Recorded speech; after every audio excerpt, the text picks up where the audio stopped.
She stumbled into the small clearing, her worn shawl wrapped tight against the cold night air.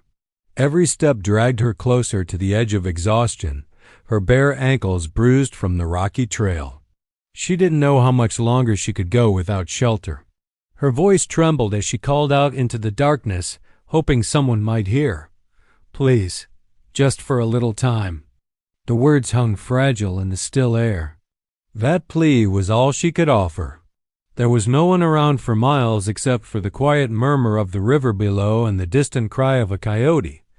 She didn't expect an answer, didn't expect mercy. Yet from the shadows of the trees, a figure emerged, tall and silent.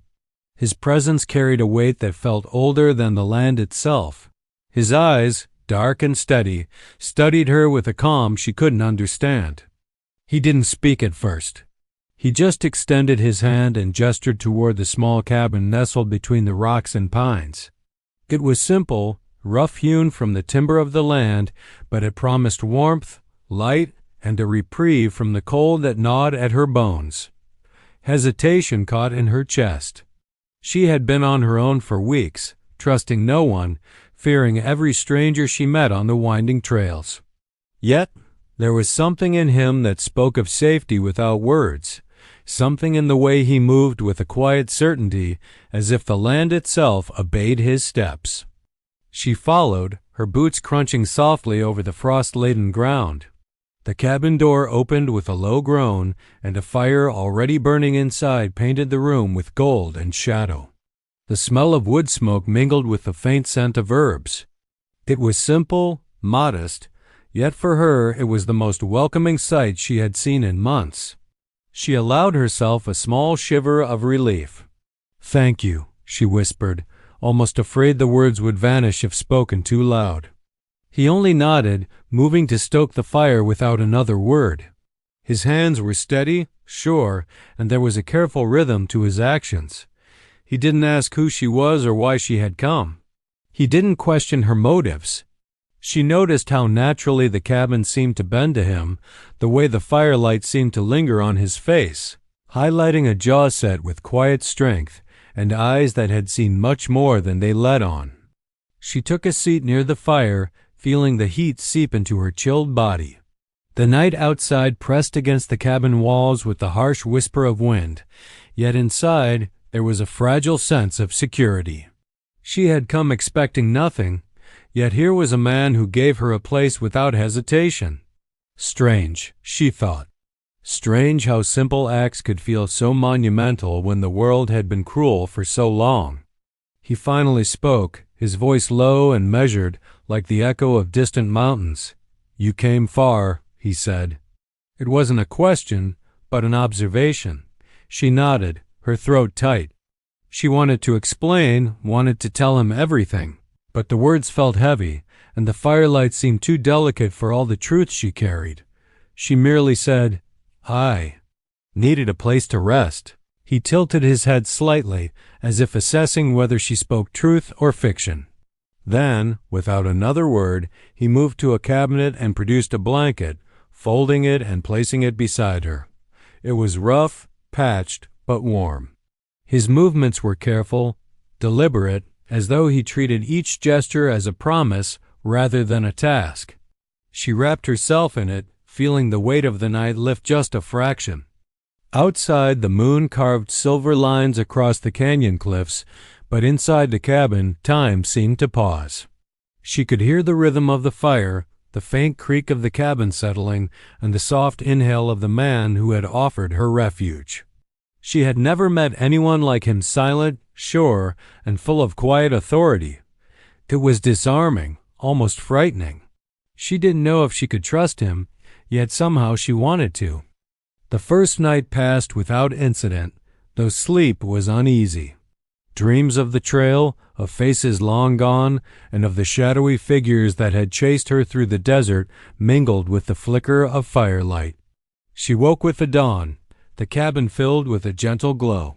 He was already awake, tending to the small hearth with the same precision as the night before.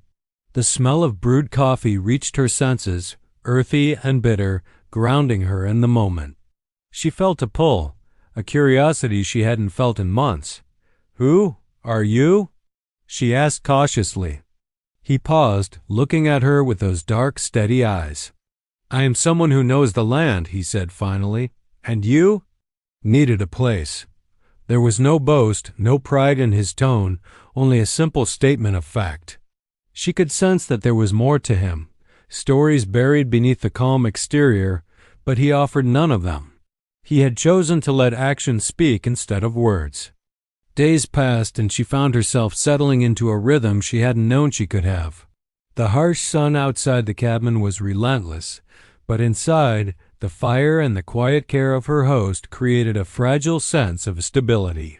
He showed her small tasks around the cabin, teaching her without speaking much, his instructions in gestures and glances.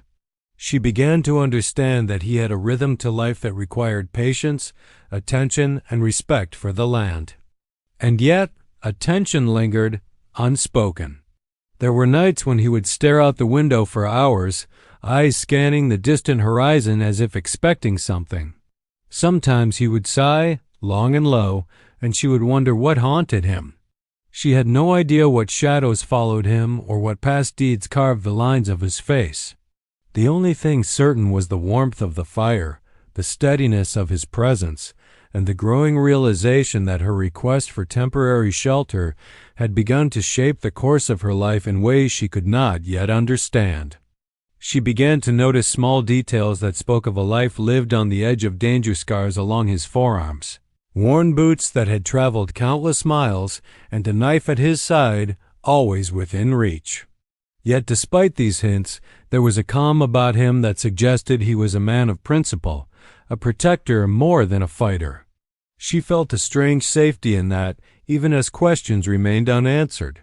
One evening, as a storm rolled over the canyon, rattling the cabin and drumming against the roof, she felt a new weight in her chest. She had arrived seeking only a few hours of shelter, but here she was, days later, unsure if she wanted to leave at all. The man moved about the cabin with practiced ease, stacking firewood and checking the windows, his presence both grounding and distant. She realized she had begun to depend on him more than she expected. I didn't mean to stay this long," she said quietly, almost to herself. He paused, glancing her way, but said nothing. His silence was not judgment, but consideration, a recognition of the shift that had occurred in the days since her arrival. The storm outside intensified, lightning illuminating the rugged canyon walls, shadows leaping across the cabin. In that flickering light, she saw the weight he carried, the responsibility he bore, and a hint of something unspoken, a story she could not yet know, but which seemed intertwined with her own. Night after night, she watched him move through the cabin with that same quiet confidence. Sometimes he would sit by the fire, staring into the flames, lost in thought. Sometimes he would take long walks beyond the cabin, disappearing into the darkness and returning hours later, wet or dusted with frost, yet unchanged. Each time he returned, she felt a mixture of relief and curiosity, wanting to know what he saw in the wilderness and fearing what he might be running from. The days blurred into a rhythm of quiet survival and tentative trust. She cooked simple meals, swept the cabin, and began to tend a small garden outside while he worked on the land and prepared for the coming winter. The quiet companionship grew, unspoken, a fragile understanding that needed no words. Yet beneath the calm, an undercurrent of tension remained, a sense that the outside world, harsh, unforgiving, and unpredictable, could intrude at any moment. Then came the night when the wind brought with it a strange sound, low and distant, but unmistakable. She froze, listening. It was a rhythm unlike the wind or the river, a presence that made the hair on her arms stand on end. She looked to him, her heart thundering. He rose slowly, moving to the window, eyes narrowing at the darkness beyond. He didn't speak, but the tension in his shoulders told her that this was no ordinary storm, no ordinary night. "You feel it too," she whispered, her voice trembling. He turned, a shadow of his usual calm crossing his face, and nodded once, "Yes," he said, low and steady, though the weight of what he meant hung heavy in the air. "Something is coming. Something we cannot ignore." Her stomach nodded. She had come seeking shelter, expecting only a few hours of safety. She had never imagined that her plea for a little time would lead her into a life intertwined with a man who carried the land's secrets and the weight of dangers she had never known. The fire crackled between them, the storm outside battering the cabin, and in that moment, the fragile world they had built together seemed poised on the edge of an unknown future. She realized then, with a mixture of fear and awe, that her temporary refuge had already become permanent. She did not know what lay ahead, only that her life had changed forever. Tied now to a man who had given her more than shelter, he had given her a place in his world, a world filled with secrets, strength, and shadows she was only beginning to understand. And as the storm howled and lightning lit the canyon, she knew the story was far from over. Whatever waited beyond the walls of the cabin, she would face it not alone, but with the man who had given her the shelter she had sought, a shelter that had become a lifetime. The night held its breath, and somewhere in the darkness beyond, the first signs of change were stirring, waiting for the moment to reveal themselves. She shivered, but not from cold. A new chapter was beginning, one that neither of them could yet see, and the question lingered in the air. What had she truly found when she asked for shelter just for a little time? The morning after the storm, the canyon lay quiet. The wind softened to a gentle sigh that carried the scent of wet earth and pine. The cabin seemed smaller somehow, as if the night's events had made it heavier with meaning. She moved about quietly, careful not to disturb him, though she felt his presence everywhere. He had returned before dawn, boots caked with mud, eyes fixed on some point in the distance that she could not see. His silence was deliberate, yet it pressed upon her like the canyon cliffs themselves, urging her to understand without asking. She wanted to speak, to break the stillness, but she did not know where to begin. His life was a map written in gestures and glances, scars and habits, and she was only just learning to read the signs. Each day brought a small revelation, how he prepared the firewood, how he listened to the land, how he moved with patience born of years spent knowing the unforgiving nature of the world around him. It was a rhythm she had never known, yet she felt drawn to it, as if the quiet strength of his being had begun to anchor her own restless heart. By mid-morning, he emerged from the back of the cabin carrying a bundle of branches and herbs. She watched as he arranged them near the fire, his movements deliberate, almost ceremonial. It was not just firewood or seasoning. It was a practice, a ritual to maintain order in a world that could turn against him in a moment. She stepped closer, curiosity nudging her forward. "Why do you do that?" she asked softly, nodding toward the bundle. He glanced at her briefly, eyes dark but unyielding. "Every part of this land has its use," he said. "The river, the trees, the wind, they all speak if you know how to listen. You survive by knowing them." His words were simple, but they carried weight. She realized he was not speaking of survival as she knew it.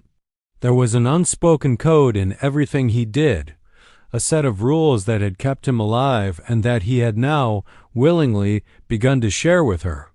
She nodded, unsure if she truly understood, but the seed of respect and wonder had taken root. The cabin had become more than a refuge. It was a classroom of sorts, teaching her not only about shelter and sustenance, but about the kind of strength that came without words. She felt small, untrained, yet determined to learn. The afternoon sun burned through the pines, casting long shadows across the clearing. She wandered outside, drawn to the small garden he had begun cultivating. The earth was stubborn, rocky, but he had shown her how to coax life from it. As she knelt in the soil, planting seeds he had gathered from nearby meadows, she noticed how his gaze followed her every move, calm but alert. She realized he had always watched her, not in suspicion, but in assessment, measuring her adaptability, her patience, her willingness to endure. The fire from the previous night had left a faint warmth in the cabin. But it was the quiet moments outside, tending the land, listening to the wind and the river, that revealed more of the man she was beginning to trust. He spoke less now, offering only brief instructions or observations. Yet in those few words she glimpsed fragments of a life shaped by solitude and survival, a life that had once known loss and danger in equal measure. She had started to wonder about his past, about the events that had carved the man he had become. The scars on his forearms told stories of injury, of fights survived, of nights spent in cold and darkness, but they did not tell the whole tale. She wanted to ask, but something in the way he moved, the way he held the cabin as though it were a world unto itself, warned her that some truths were not given lightly. They had to be earned. By evening, the sky burned with colors that seemed almost unnatural in their intensity, painting the canyon walls in reds and golds. The air carried a tension she could not name, a sense that the land itself was holding its breath. He stood near the edge of the clearing, looking out over the canyon as if anticipating the return of something long absent.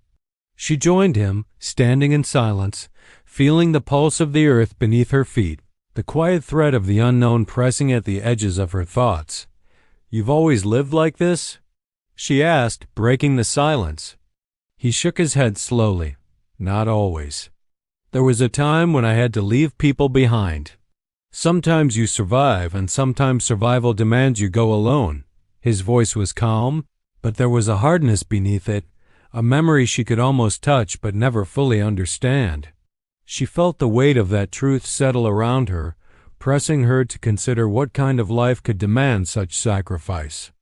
Night fell again, thick and starless, the wind carrying the echo of distant canyons and the soft rustle of unseen creatures. Inside, the cabin felt smaller now, almost alive with the history of the land and the man who had shaped it.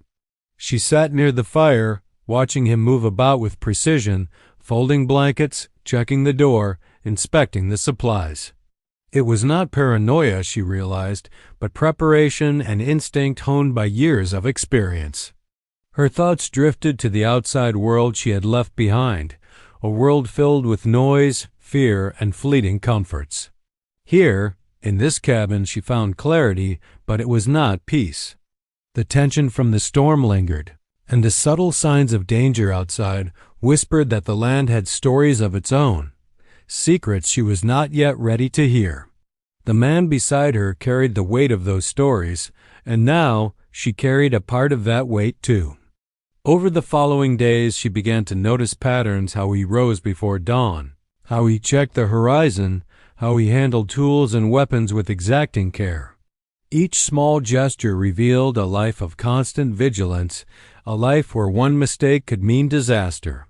She felt both admiration and unease, realizing that the safety she had come seeking was fragile, maintained not by luck, but by discipline and experience. One afternoon, as she swept the cabin floor, she found a small leather-bound journal tucked beneath a loose floorboard. She hesitated before opening it, aware that some privacy might never be meant for her eyes. But curiosity outweighed caution. The pages were filled with notes, sketches of the land, maps of hidden trails, and cryptic observations that spoke of encounters and threats she could only guess at. It was a window into the man's life, but it also hinted at dangers she could not yet name, events that had shaped his every decision. He found her with the journal in her hands, but there was no anger in his expression, only a quiet acknowledgement. "That's not for prying," he said simply, taking it from her hands. "But you need to see. Not everything I carry is for protection. Some of it is a warning." She felt a shiver of anticipation. A warning. What did it mean? What threats lingered beyond the clearing, beyond the canyon, beyond the fragile walls of the cabin? She wanted answers, yet she sensed that they would not come easily, and that some truths were dangerous to uncover too soon. As the days passed, small hints of the unknown began to surface. Strange tracks appeared near the river, marks on trees she did not recognize, and sounds in the night that did not belong to the wind or animals. He noticed them too, his movements growing sharper, more deliberate. They both understood that the calm they had created was temporary, fragile, and under constant threat from forces they could not yet see. The more she stayed, the more she realized how deeply she had become entwined in his world. The man who had offered her shelter for a little time had unknowingly offered her a role in a life she had never imagined. She had become a witness to his methods, a student of his vigilance, and perhaps, without knowing it, a partner in whatever challenges lay ahead. One night, a low howl echoed from the far canyon, a sound that was not the wind, not the river, and not any creature she recognized. He froze, hand moving to the knife at his belt, eyes scanning the darkness. She felt her heart quicken, a mixture of fear and adrenaline. The air seemed to vibrate with something ancient, something patient and waiting. "They are out there," he said finally, his voice steady but carrying an unspoken gravity. "Not far and not idle. We must be ready." She nodded, though her mind raced. Who or what were they? Why had they come now? And what did it mean for her, for the fragile life she had begun to build here? She realized she had come seeking only shelter, yet she had stepped into a story far larger than herself, a story that demanded courage, trust, and the acceptance that danger could arrive at any moment. The fire flickered between them, shadows dancing on the cabin walls as she watched him prepare for whatever might come. She understood now that her temporary refuge had become a permanent passage into a life shaped by uncertainty, mystery, and a man whose past and future were bound to the land itself. And as the night stretched long and silent, she felt the pulse of the canyon, the watchful presence of the man beside her, and the first real understanding of the danger that waited just beyond the edge of their world. The shelter she had asked for had become a threshold into something she could not yet name, and the weight of that realization pressed against her like the canyon walls, shaping the life she could no longer imagine leaving behind.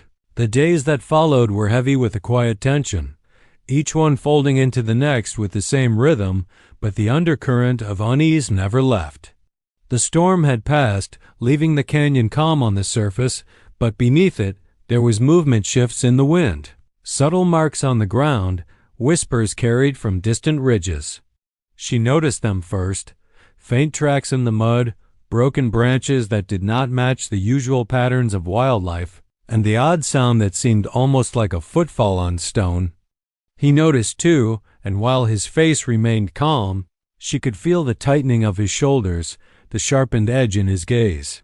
He did not speak much of the danger, only guided her to check the perimeter, to listen carefully, and to be aware of the small signs that most people would miss. She realized then that the cabin, the land, and the fire had been only the beginning of what he offered. This was survival on a level that required constant attention, an understanding that threats did not announce themselves, they arrived quietly, slipping through cracks and shadows. One afternoon, as she tended the garden, she saw him moving along the ridge, inspecting the horizon with the same careful diligence she had noticed in the days before. His movements were precise, almost rehearsed, as though he knew exactly what to expect, yet she could see the tension in his eyes. He stopped at a rock outcrop, crouched, and studied something she could not see. When he finally returned, he said nothing, but the weight of his silence told her more than words ever could. "Something's coming," she said quietly, unable to hide the tremor in her voice. He did not answer immediately. He set down his tools and studied her, eyes dark and steady. "Not yet," he said finally. "But soon." "You need to understand what that means." His words were calm, but the tone carried urgency, a lesson she could not ignore. The evening brought a strange stillness.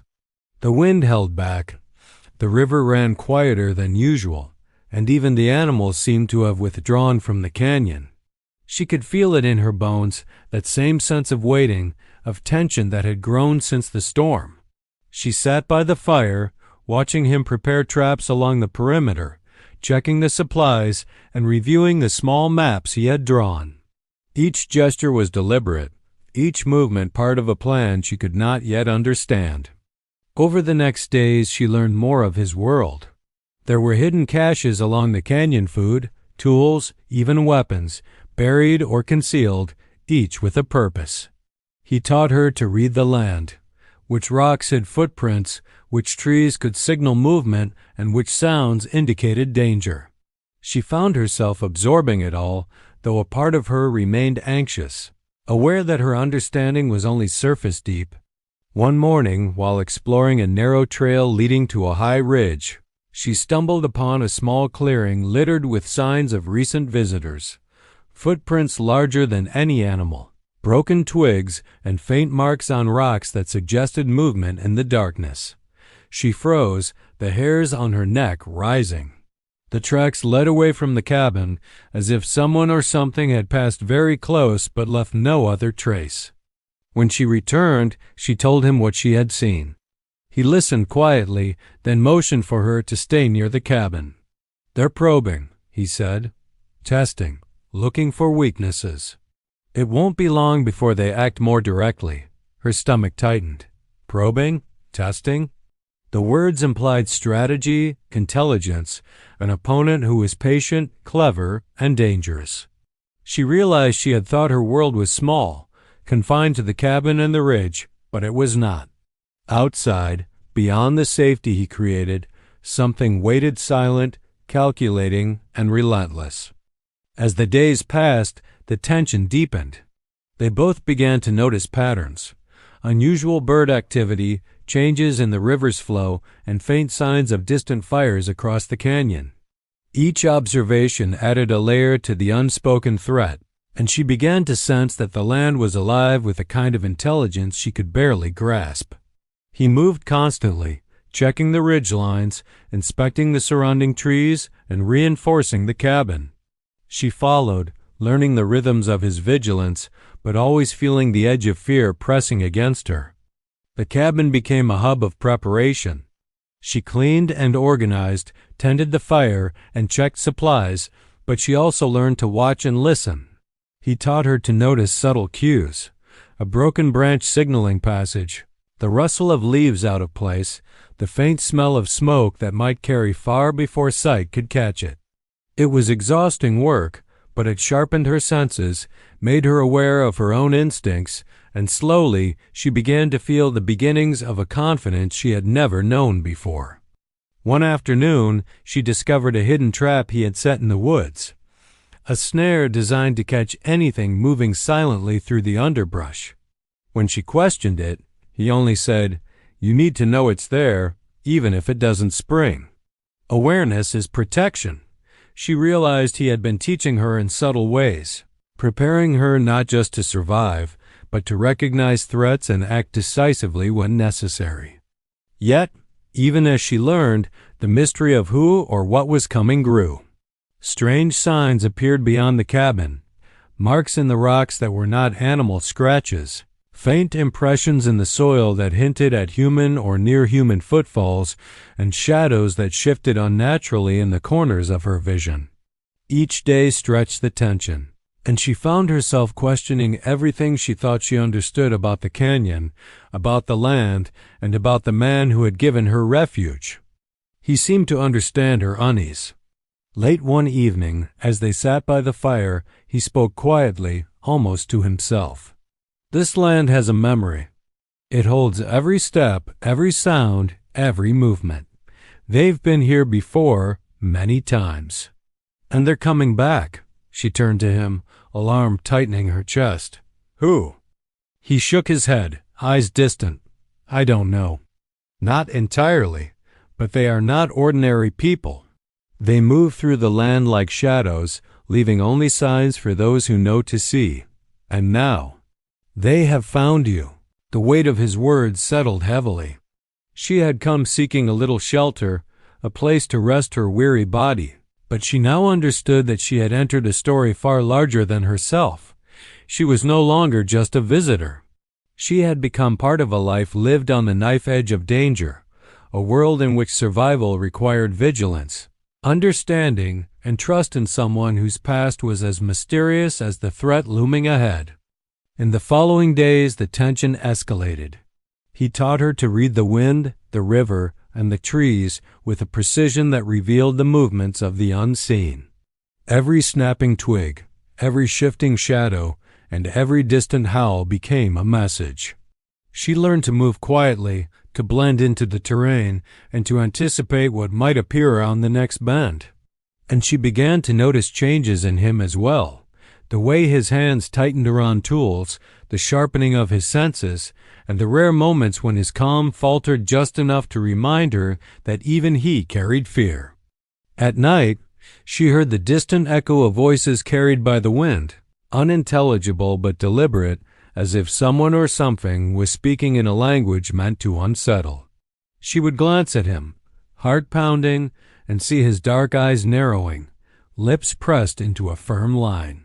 His silence said more than words could. The presence outside was real, patient, and dangerous, and he had prepared for it all, but even he did not seem to know its full intent. One evening, a new discovery added another layer to their unease. While exploring a narrow trail along the cliffs, she found remnants of a camp ashes from a fire still faintly warm, footprints larger than the ones she had seen before, and a small, crude token carved from wood.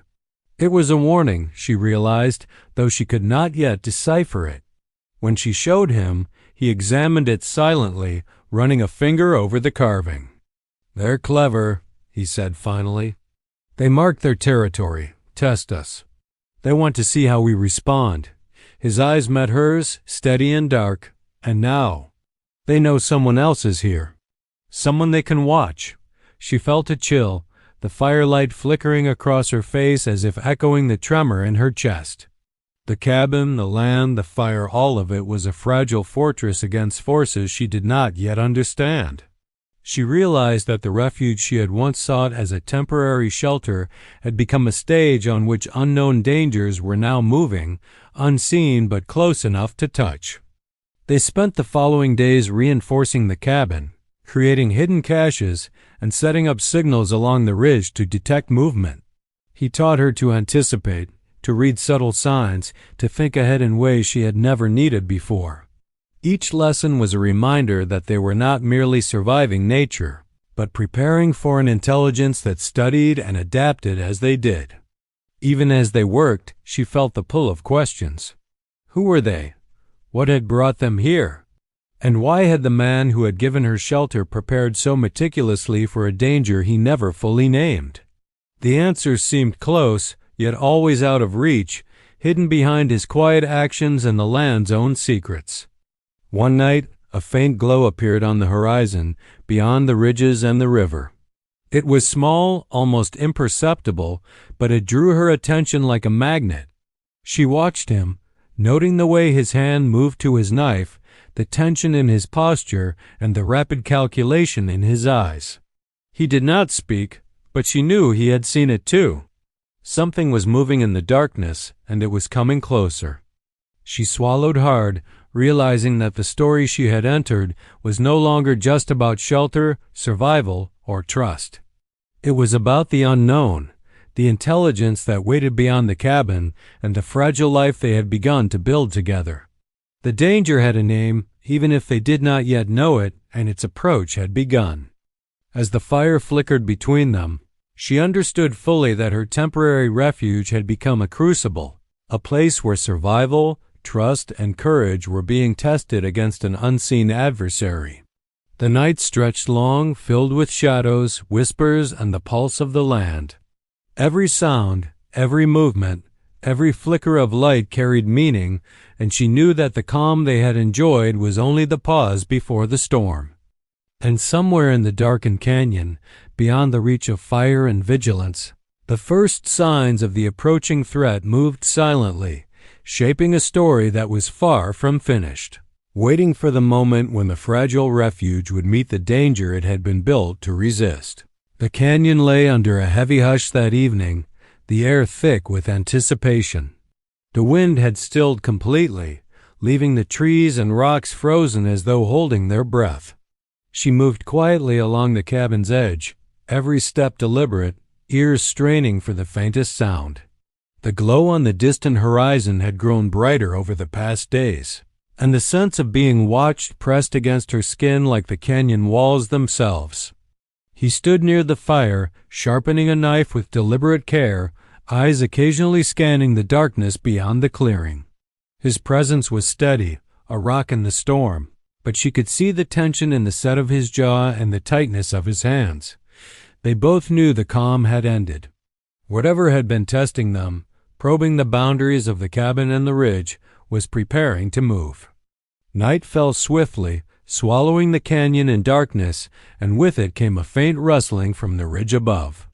She froze, heart pounding, feeling the vibration of the earth beneath her boots. Shadows twisted unnaturally across the rocks, and for a moment she could not tell if the movements were wind-blown branches or something alive. He moved like a shadow himself, silent and swift, positioning himself between her and the source. "They're close," he whispered, not to alarm her but to anchor her attention. "Stay behind me." The rustling grew louder, sharper, deliberate. Something or someone was descending toward the cabin, moving with patience and caution, testing the terrain just as they had been tested. She pressed herself against the wall, trying to steady her breathing, and caught sight of movement at the edge of the clearing. Tall figures stepping carefully between the trees, their forms almost merging with the darkness. He signaled for her to remain still. Every movement counted. Every sound could betray them. She realized then that survival was no longer about hiding from nature or from the storm. Survival was about understanding the enemy's rhythm, anticipating its intent, and trusting in the quiet strength of the man who had given her shelter. Suddenly, a branch snapped beneath a footfall, sharp and loud. The figures froze. The tension stretched thin, a taut string ready to snap. She could feel the pulse of her own heartbeat in her ears, but he remained calm, eyes dark and alert. With a swift gesture, he moved toward the figures, blending into the shadows. She followed cautiously, knowing that one false step could betray them both. The figures were not human, at least not entirely. Their movements were fluid and unnerving, limbs shifting in ways that made them seem otherworldly. She could see glimpses of glinting eyes and the faint reflection of metal or bone catching the moonlight. The presence was intelligent, calculating, and patient. Every step they took was measured, every movement precise. He stopped, crouched behind a boulder, and whispered, "They're scouts. There are more coming, and soon. We need to be ready." Her pulse quickened. Scouts meant strategy, organization, and numbers she could not yet count. Her mind raced with questions. How many? How fast? Could they be stopped? But he gave no answers, only a steady hand on her shoulder, grounding her, reminding her that they were not helpless, not yet. The night stretched long, each sound amplified in the canyon stillness. Somewhere above, the wind shifted slightly, carrying with it a faint scent, almost metallic, almost familiar. He sniffed the air and nodded, his eyes narrowing. "They're preparing," he said. "Soon we'll see what they're capable of." She felt a shiver of fear mixed with anticipation. The quiet lessons of the past days, the traps, the hidden caches, the signals, and the rhythms of the land had all led to this moment. They had prepared, but preparation was never certainty. Outside, the unknown pressed closer, a presence patient and intelligent, moving through the canyon like a shadow that could strike at any moment. Then came the first signal, a flash of movement along the ridge, swift and precise, followed by a faint noise that carried through the night. He moved to the edge, knife in hand, and gestured for her to stay behind. The figures were descending now, faster, more confident, and the sense of imminent danger tightened around them. They reached the clearing with unnerving silence. The figures paused, scanning, testing the perimeter. She could see their forms clearly now, tall, lithe, and unnerving in their precision. There was something unnatural about their movements, a grace that felt practiced, deliberate, almost mechanical in its perfection. The tension stretched taut, the canyon holding its breath alongside them. He whispered, "We face them on our terms. His words carried weight, authority, and a promise. She understood. This was no longer about hiding or surviving quietly. It was about confronting what had been stalking them, using every lesson, every trap, every strategy they had prepared. The first figure moved closer to the cabin, stepping into the firelight. Its face was shadowed, expression unreadable, but the presence it carried was unmistakable. She held her breath as he stepped forward, knife in hand, blocking its path. Every muscle in her body was tense, ready to react, and yet she knew she had to trust him completely. Suddenly, more figures emerged, slipping between the trees and rocks, encircling the cabin. The glow on the horizon had grown brighter, illuminating their forms in the moonlight. They were patient, deliberate, intelligent in their movements. Each step was calculated, each gesture meant to test their defenses. The anticipation of conflict was unbearable, and yet thrilling in its intensity. He turned to her briefly, eyes dark and steady. "Remember everything I've taught you. Watch, listen, act when I signal. We survived together." The first confrontation was swift, precise, and tense. A figure lunged from the shadows, but he met it with a calculated strike, moving like water, deflecting and redirecting with skill she had never imagined. She gasped at the fluidity, the control, the deadly precision. Others moved in, testing boundaries, probing weaknesses, and each time he met them with patience and skill, driving them back toward the trees. She could see now that this was not just a simple threat. These figures were scouts, probes, agents of something larger, more dangerous. Every move was part of a strategy she could not yet fully comprehend. And yet, for every step they took, he countered with intelligence and experience, a rhythm of defense and anticipation she could only marvel at. The night deepened, shadows stretching longer, the wind carrying strange whispers from distant cliffs. The figures circled, moved in patterns, and disappeared into the darkness only to reappear moments later. The tension reached a breaking point as he signaled for her to act, placing her in a small hidden position where she could support him. Her hands shook, but she obeyed, following the lessons of the past days, every instinct heightened by fear and adrenaline. A sudden movement from the ridge drew both their attention. A larger figure stepped into the moonlight, taller and more imposing than the scouts, radiating authority and danger. She felt a wave of dread, a recognition that this was the force behind the scouts, the one directing the approach, the threat that had been lurking beyond the horizon. He caught her glance, voice low but steady. "This is what we've been preparing for. Stay focused." We faced them together. The figure moved closer, slow, deliberate, scanning the perimeter, testing for weaknesses. She could feel the tension in the air, as if the canyon itself anticipated the confrontation. The scouts adjusted their positions, communicating with subtle signals she could not yet understand, forming a web of control around the cabin.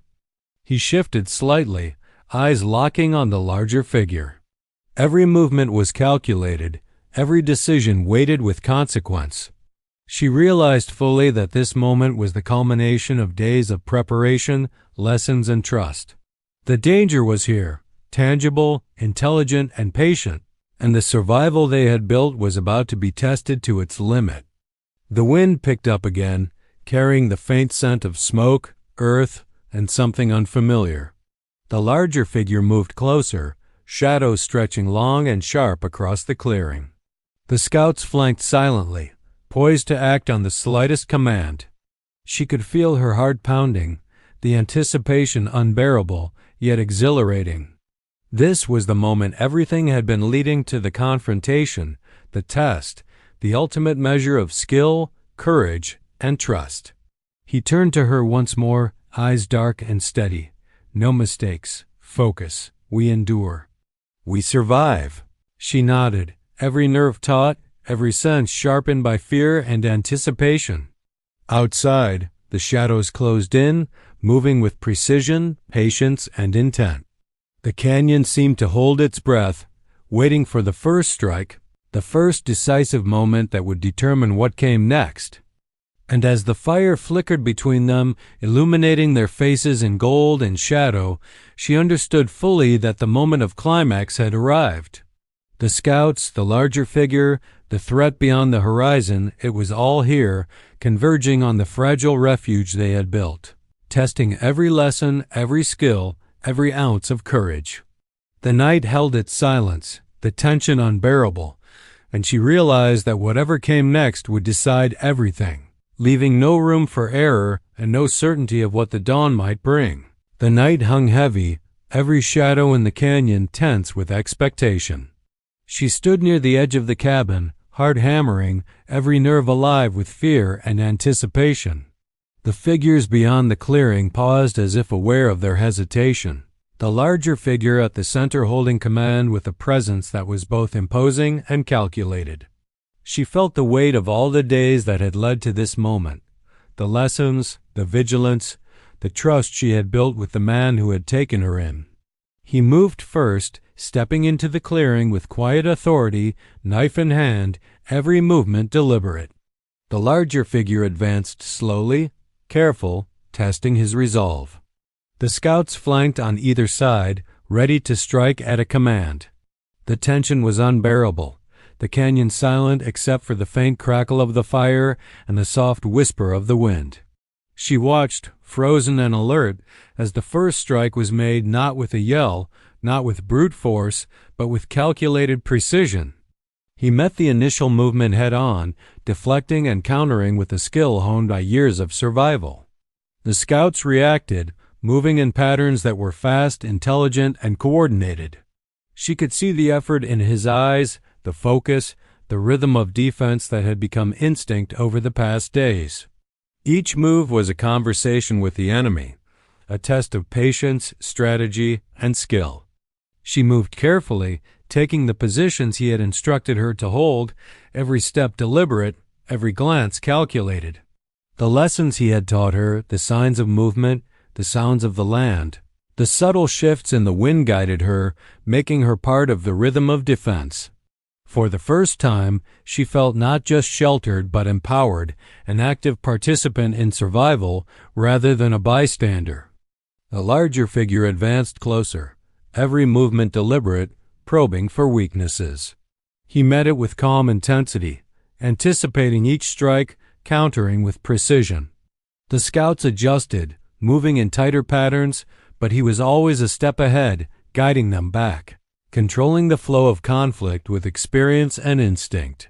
The night seemed to stretch, a tense stage upon which every action carried consequence.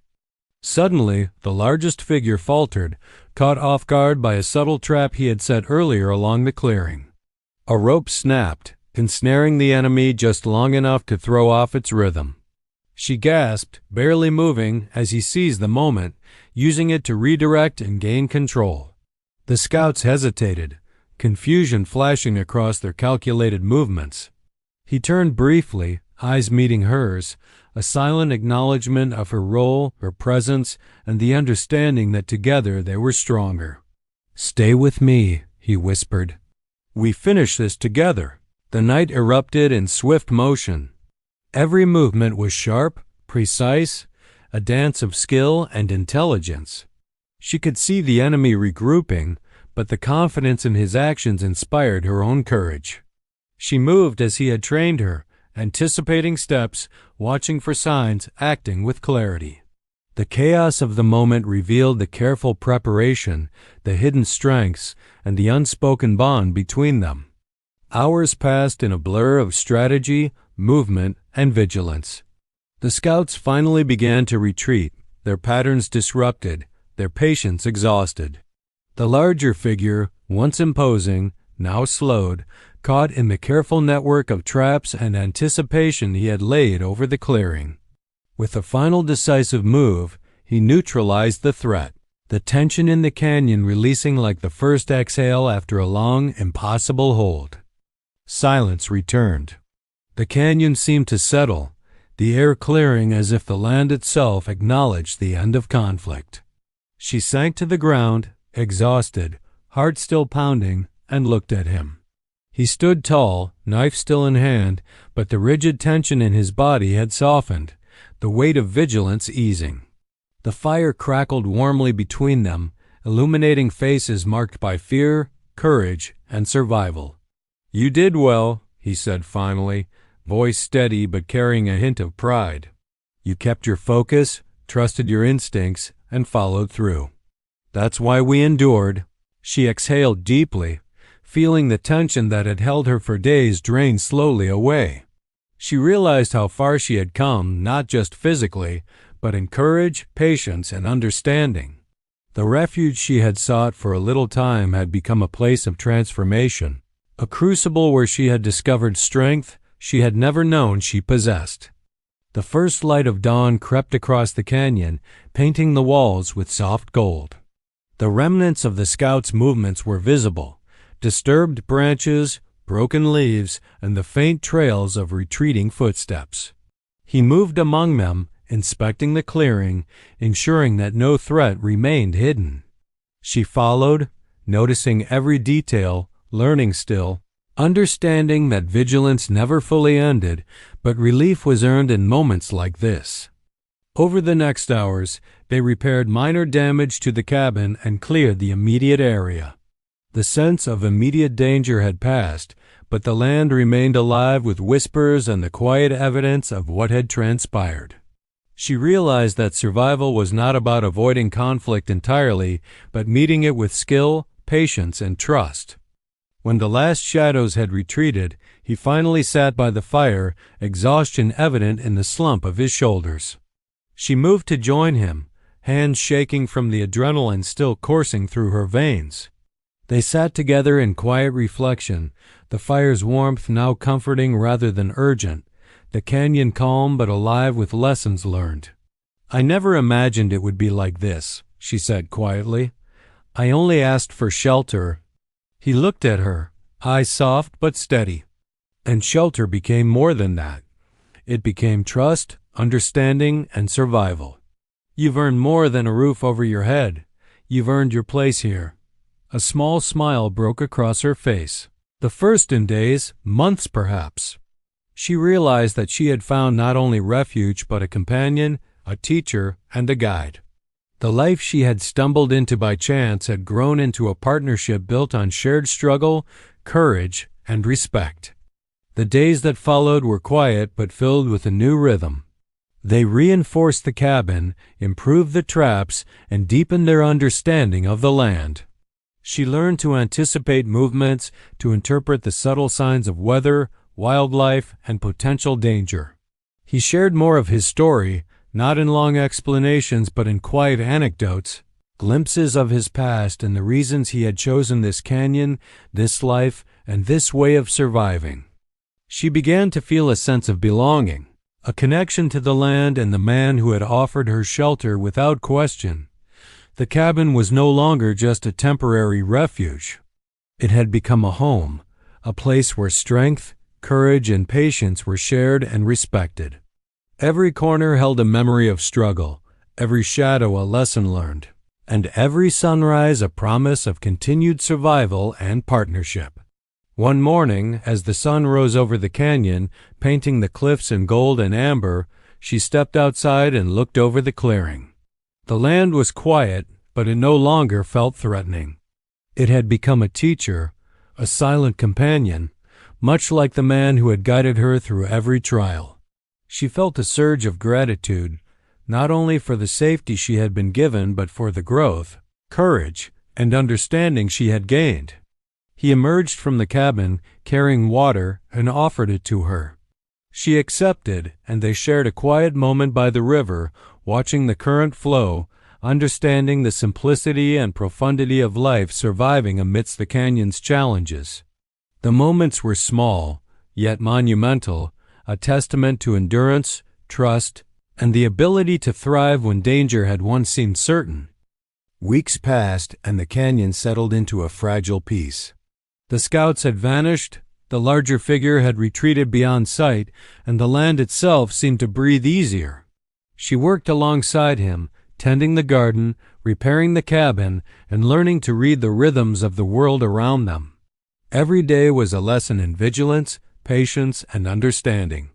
Every task strengthened the bond between them, and every glance conveyed trust and appreciation. She no longer feared the night. She moved through the clearing, the cabin, and the ridge with awareness, confidence, and skill. The lessons he had taught her were ingrained, and the fear that had once gripped her had transformed into a quiet strength she could carry forward. The land, once harsh and unknowable, had become a companion, offering signs, lessons, and quiet reassurance. One evening, as the canyon glowed with the final light of sunset, he stood beside her, looking out over the cliffs. "You've come far," he said quietly. "Farther than most would in a lifetime.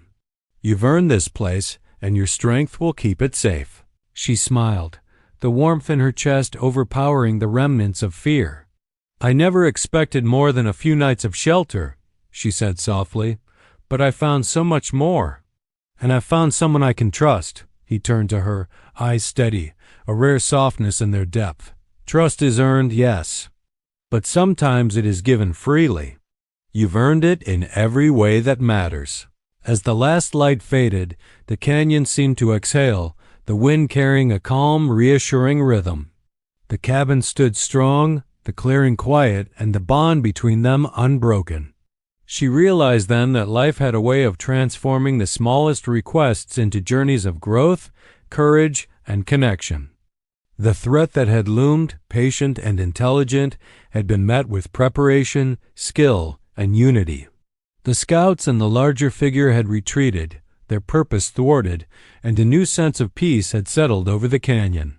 It was not the absence of danger, but the presence of strength, knowledge, and partnership that created safety. She felt the fire at her back, the wind on her face, and the steady presence beside her. Shelter had become more than a roof or a place to rest. It had become a life, a home, and a partnership forged in trust, courage, and endurance. And for the first time in a long time, she felt certain that she was exactly where she was meant to be. The canyon remained vast and wild, full of unseen paths and hidden lessons, but she was no longer afraid. She had survived, learned, and grown, and in the man who had offered her shelter, she had found a steady anchor, a protector, and a friend. The journey had begun with a simple request for refuge, but it had become a story of resilience, courage, and connection that would endure far beyond a single night, a single storm, or a single danger. And as the stars appeared above the cliffs, gentle and constant, she knew that whatever the future might bring, she would face it with strength, awareness, and the trust she had earned, and the man who had given her shelter for a little time would remain her steadfast companion, the guardian of her life and heart in the canyon that had become their home.